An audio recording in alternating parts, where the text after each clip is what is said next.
10% ang pwedeng ibigay na tulong. That's true. Kung tutulong ka, dapat hanggang ikapo ka lang. Kasi may pangarap ka sa buhay. Ang sinabi niya sa huli, ilang porsyento ibigay ko sa magulang. Guys, ang magulang ay hindi mo pwedeng tulungan. Mark my word, wag na wag niyong tutulungan ang magulang ninyo or anak ninyo or asawa ninyo. Hindi sila kasama sa tulong. Ang tawag po dyan ay responsibilidad. Walang certain amount sa responsibilidad. Kahit ubusin dyan ang pera mo, walang 10% dyan kasi yan ay responsibility. Guys, take note, magkaiba ang tulong at magkaiba ang responsibility. Okay? Ang tulong, ito ay pumapaloob sa tinatawag na charity. May charity, may thanksgiving. Di ba? May giving. Okay? Pero sa kamag-anak, immediate family, asawa, anak, magulang. Hindi po kasama kapatid. Anak, magulang, asawa ang kasama. This is responsibility. Wala pong certain amount. Kung ano ang responsibilidad mo, ibigay mo. Pero sa tulong, tama ang sinabi ng Bible. Kung tutulong ka, huwag kang lalagpas sa ikapo ng tulong. Pero, may mga taong karapat-dapat tulungan. Take note, ang purpose ng tulong, ng giving, antidote siya sa mga taong greedy. Lahat po ng tao sa mundong ibabaw na nabubuhay ng matino ay greedy. Lahat, wala po exemption. Kahit ako, greedy. Okay? Gumawa ang creator ng batas para protektahan yung blessings na ibibigay sa atin. Kasi ang creator magbibigay ng siksik, liglig, at umaapaw sa mga taong hindi greedy. Alam mo yun? Okay, paano greedy? Makasarili. Maramot. Correct yan ang mga greedy. Ngayon, para matigil ang greediness at para pumasok ang biyaya ng creator ng siksik, liglig at umaapaw, gumawa po siya ng batas na anti-greediness. Yun po yung the law of giving. Okay? Pag sinabing thanksgiving, ito ay pagbibigay mo dun sa mga taong connected dun sa kinikita mo. Kunwari, downline, upline ka. Connected ang mga downline mo sa pumasok sa'yo. So magbibigay ka sa kanila, magbabalik ka sa kanila ng 10% ng kinita mo. Bahala ka na kung every month, every year, o every week, every day. Bahala ka na kung anong form ang gusto mo. Okay? Pero dapat maibalik mo ikapo sa kinikita mo sa pinagmulan ng income mo. Ang tawag dyan ay thanksgiving. Gets nyo? Okay. May tatawag naman tayong charity. Ang charity po, isang uri din niya ng giving. Kaya lang ina-apply ito sa hindi na connected sa kinikita mo. Ibang tao na po ito. Parang ganito. May lumapit sa'yo. Kasi dapat pumasok sa kategory natin. May lumapit sa'yo na kailangan mong tulungan, charity, na disable. Okay? Yung disable na yan, binuka ang palad mo, binuka ang palad sa'yo, obligado ka magbigay. Hindi pwedeng hindi. Kasi binuka ang palad niya sa harapan mo.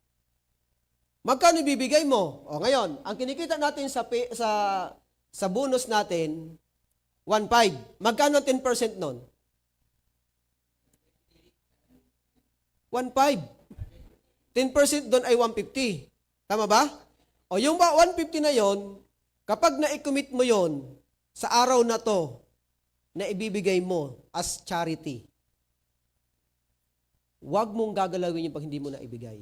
O kunwari, may lumapit sa'yo na disable, inabutan mo 50 pesos. Kasi sa pagbibigay kasi ng tulong, lalo sa mga, tawag doon, sa charity, magbibigay ka na walang inaantay na anumang kapalit. Kuha nyo? O naabot ka ng 50 pesos. Magkano pa natira? Meron ka pang 100. Pero wala nang dumating. Huwag mong gagalawin yan. Kasi na-commit mo na yan para sa the law of giving. Bukas, kung mayroon dumating, saka mo ibibigay yan. Kaya lang bukas, kung may kita ka naman, another 10% na naman yon. Okay? So, halimbawa, after mo bigay ng 50 pesos, may dumating na naman, matanda, sobrang tanda na, lagpas na sa 65 years old. Binuka ang palad sa'yo. Kailangan mo magbigay sa kanya. Abutan mo ng 20 pesos. O di meron ka pang 70. Magkano ba? 80. Okay? Sumunod na humingi, bata, wala pang kaya na maghanap buhay. Bigyan mo ng 10 piso, bigyan mo ng 20 pesos. So meron ka na naman natira. Okay? Hanggang sa maubos ang kwa na yon, sa araw na yon, walang problema doon. Pero pag naubos na yon, huwag mo nang kunin ang pinagkuhanan mo ng 10%. Pag ginawa mo yon, ang tawag na dyan, pasikat. Hindi ka na sumusunod sa programa. Hindi ka na pwede maging mayaman kasi ubus-ubus ka na kung magbigay. Gets nyo? Mayroon lang pong 6 na kategory na pinibigyan. Disabled, mga old na walang hanap buhay o walang kaya na maghanap buhay, mga bata na wala pang gulang para maghanap buhay, mga nagkasakit, mga namatayan, mga nasalanta ng kalamidad. Itong 6 na to, ang pwede mo lang tulungan pag lumapit sa'yo. Hindi mo sila hahanapin. Antayin mo na may palapitin sa'yo ang Creator. Kasi yun ang tamang formula. Tama? Hindi mo pupunta ka sa tahanang walang hagdan. Wala naman mali doon, pero hindi na po yan kasama sa pure charity. Kasama na po siya sa pasikat na gagawin mo. Gusto mo lang sumikat, kaya pumunta ka doon para magbigay ng malaking halaga. Kahit milyon pa yung binigay mo, hindi allow ng Creator na yan ay pure giving. Tandaan nyo, kapag pure giving, ang ibibigay sa'yo ng Creator na balik, siksik, liglig, at umaapaw lagi yan. Hindi ka dyan pagkukulangin. Laging sobra-sobra ibibigay sa'yo. Kasi pure ang pagbibigay mo. Naunawaan nyo sa pagbibigay?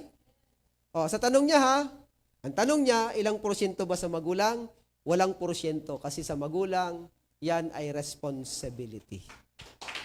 Okay? Last, idol, yung tanong mo.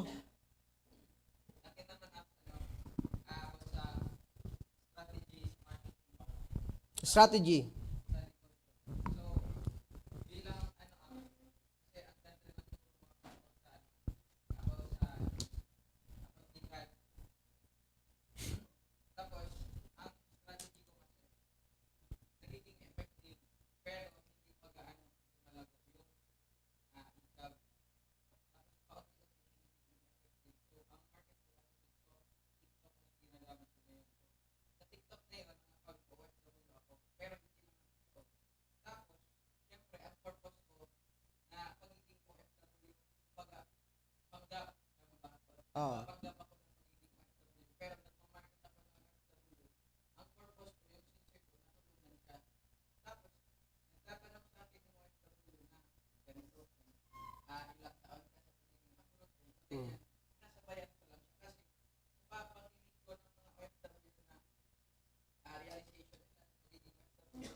Okay.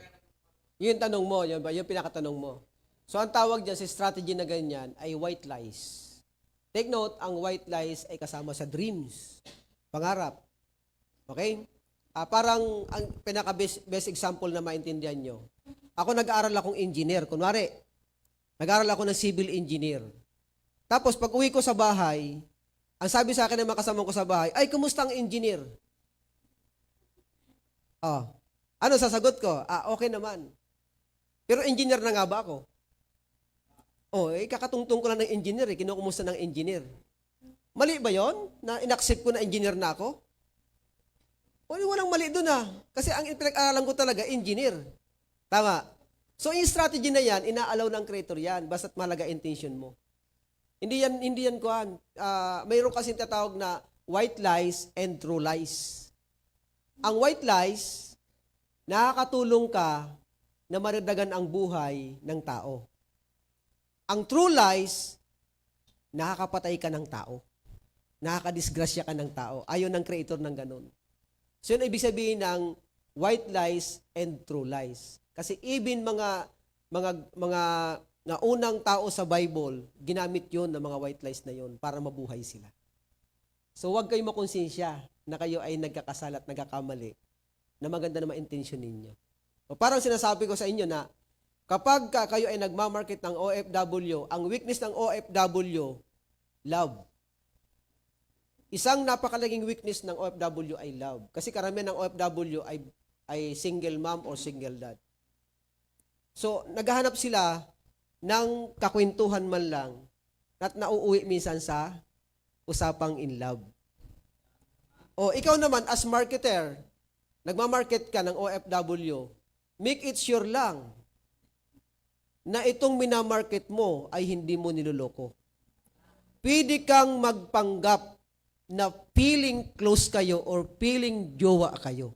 Pero ni minsan ay wag mo sang niligawan.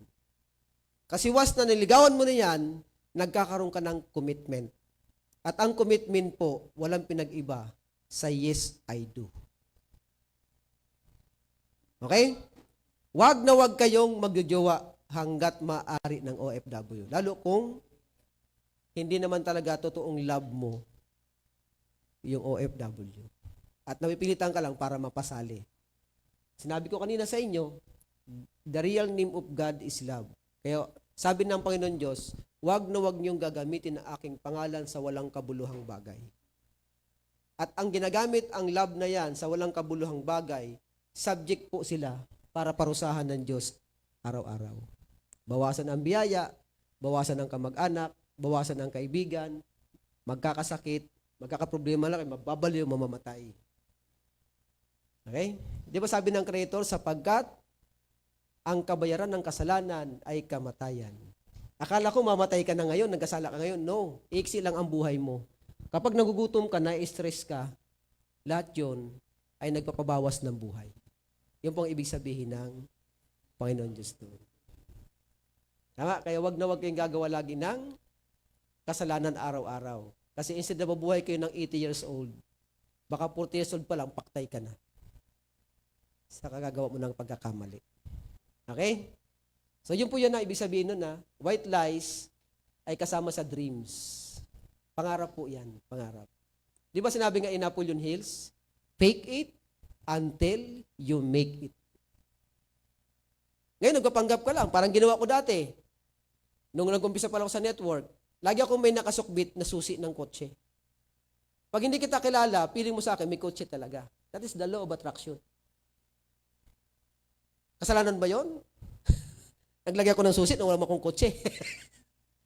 Kasama yun sa pangarap ko magkakotse ako Tama? So white lies lang yun. Pag kinausap ko ng ibang tao, may kotse ka na sir? Yes, may kotse na ako. Masama pa magsalita ng ganun. Ang masama, kung sinagasaan ko siya, katulad pa kong kotse. Sagasaan kita, katulad pa kong kotse. Ngayon pa lang, wala pa ang kotse, nanagasa ka na Tama? So, ang true lies huwag yung practicein ang true lies. Yung, kunwari, mahal mo siya, hindi naman pala totoo. Magkapera ka lang. Yari ka doon. Ang laki ng babayaran mo ng multa sa Creator. Kasi ginamit mo kanyang pangalan sa walang kabuluhang bagay. Nag-guess nyo? So, meron bang natutunan? Yes. Okay, so gusto pa sa akin magkwento. Kaya lang, pa na tayo sa oras. Okay? So, guys, maraming salamat. Until next Monday. See you again sa next Monday. God bless po, everyone.